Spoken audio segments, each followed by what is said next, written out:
JPS Techno courses medical coding, SAP FICO, SAP ABAP, SAP Security. For contact. అప్పుడు factory పెట్టాను, industry పెట్టాను. ఏం industry అండి? డిషన్స్ manufacturing అని. బాయిలర్స్, ప్రెషర్ వెసల్స్, ఎడ్జి రౌండ్గా ఉంటుంది కదా. ఇప్పుడు సిలిండర్స్ ఉంటాయి, సిలిండర్ ఇలా ఉంటుంది, అది ఎలా చేస్తారు? వెల్డింగ్తో చేయరు. అది ఒక బ్లూ వ్యాలీ మిషన్ అని చెప్పేసి అమెరికా నుంచి తెప్పించారు. సౌత్లో మందే ఫస్ట్ పెట్టి అది షీట్ని నొక్కి అంటే బాండీ లాగా తయారు చేస్తారు, షేప్ వస్తుంది. అది ప్రెషర్తో చేస్తారు, అంటే ఇంత హెవీ ప్రెషర్తో. సో దాన్ని పెట్టి కడతారు. సో అది ఎక్కడ ఉండేది కాదు, ఓన్లీ కాశీ అక్కడను, అదే మన బాంబే దగ్గర ఒక చోట ఉండేది, ఇంకో చోట ఉండేది. వాళ్ళు ఏంటంటే ఫిజికల్గా చేసేవాళ్ళు. నేను మిషన్ తెప్పించాను, బ్లూ వ్యాలీ మిషన్ అని చెప్పేసి. నేను సత్యనారాయణ గారు అబ్బాయి ఇద్దరు పార్ట్నర్స్. వాళ్ళ ఫాదర్ సత్యనారాయణ గారు నాకు బాగా క్లోజ్ అయ్యారు, కైకాల సత్యనారాయణ. సో మా వాడు ఖాళీగా ఉంటున్నాడు, పెట్టుని ఇద్దరం కలిపి మేము దిగి పెట్టాం. సో అలా ఇండస్ట్రీలోకి వెళ్ళాను. అప్పుడు చక్రవర్తి గారు గొడవ, ఆ టెంపుల్ టవర్స్లో అది కొనుక్కోమని. వీళ్ళందరూ కొన్నారు కదా, చిరంజీవి గారు. మన టెంపుల్ ట్రీ అని మన మీ రోడ్లో, మెయిన్ రోడ్ మీద నందనం సర్కిల్ ఉంది కదా, సర్కిల్ దగ్గర రైట్ సైడ్ ఒక పిరమిడ్ లాగా ఉంటుంది, ఒక పెద్ద కాంప్లెక్స్. విజయశాంతి, కోదండరామరెడ్డి గారు, చక్రవర్తి అందరు కొన్నారు. అందులో నాకు పెట్టాడు. అప్పుడు ఎంత సార్ అది? 350 రూపాయలు, ఎంత 400 స్క్వేర్ ఎసెప్ట్, మద్రాస్ మెయిన్ రోడ్. అది దీని పక్కన. ఇప్పుడు ఎంత కోట్ల చెప్తున్నా. నాకు ఏముంది, అవన్నీ ఇండస్ట్రీస్ పెట్టాలని కోరిక. సో లైఫ్లో చాలా ఆటుపోట్లు చూశాను సార్, ఒక అప్ డౌన్. ఇండస్ట్రీ సక్సెస్ అయిందా? లేదు, అది పెద్దగా సక్సెస్. అంటే మంచి ఇండస్ట్రీ, బెస్ట్ ఇండస్ట్రీ. మా పార్ట్నర్ ఒక అతను పెట్టుకున్నాం, అతను ఇన్వాల్వ్ అయ్యి ఫస్ట్ డే ఫెయిల్ చేశాడు. అది ఓన్లీ ఏంటంటే జాబ్ వర్క్లో బ్రహ్మాండమైన industry, no doubt at all. వాళ్ళు విపరీతంగా సంపాదించారు.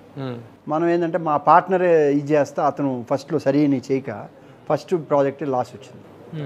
తర్వాత సిక్లోకి వెళ్ళిపోయింది. అది సిక్ అయిపోయింది, ఇది సిక్ అయిపోయింది. Bad time. ఇక బ్యాడ్ టైం 7 years సఫర్ అయ్యాను.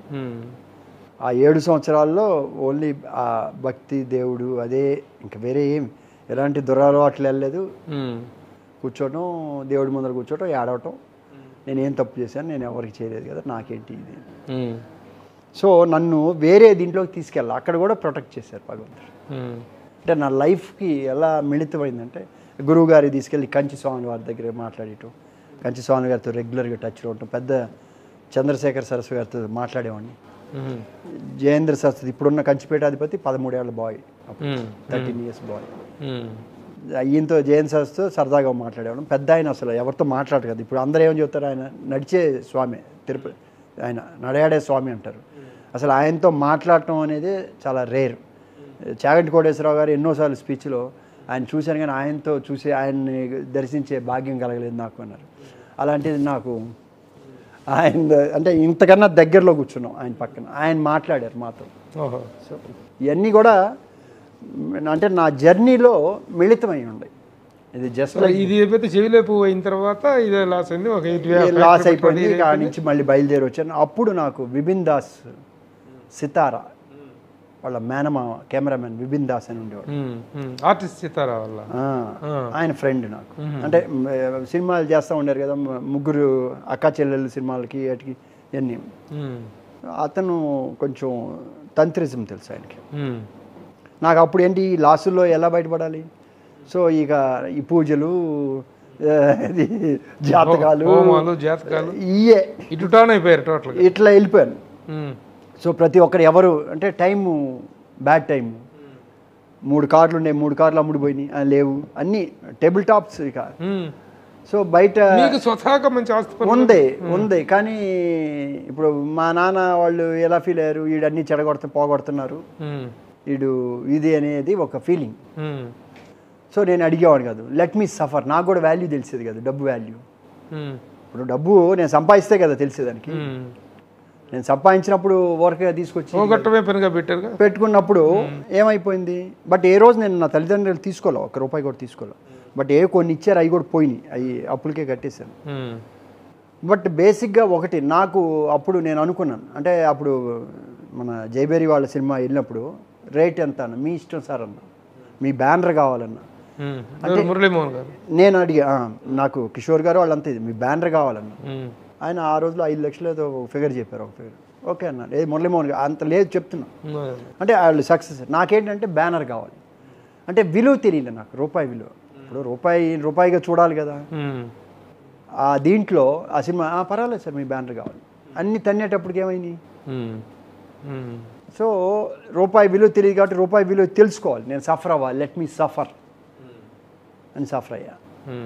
అప్పటికి పిల్లలు ఫ్యామిలీ ఏంటంటే చిన్న పిల్లలు, 3 పిల్లలు. నా వైఫ్ ఫుల్ సపోర్ట్ చేసింది నాకు. తను ఏ రోజు నన్ను ఇది కావాలి అని అడగల. నేను ఎలా ఉన్నాను, నా కార్లు లేవు, అన్నీ పోయినాయి. బయటికి వెళ్ళాలంటే ఓ ప్రొడ్యూసరు, ఆర్టిఫిషియల్ ఇది రామానాయుడు గారి మ్యాన్ రోడ్ ఇది ఎక్కువ మనకి చెప్తారు. ఏం చేయాలి, ఆటోలో వెళ్ళలేను, ఫాల్స్ ప్రిస్టేజీ తెలీదు.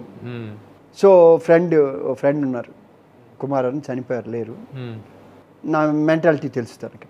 తన కారు ఎప్పుడన్నా పని ఉంటే తన కారు తీసుకొచ్చి పెట్టేవాడు. నేను ఆ కారులో హాఫ్ డే పని చూసుకొని వచ్చేసి మళ్ళీ వెళ్ళేవాడు.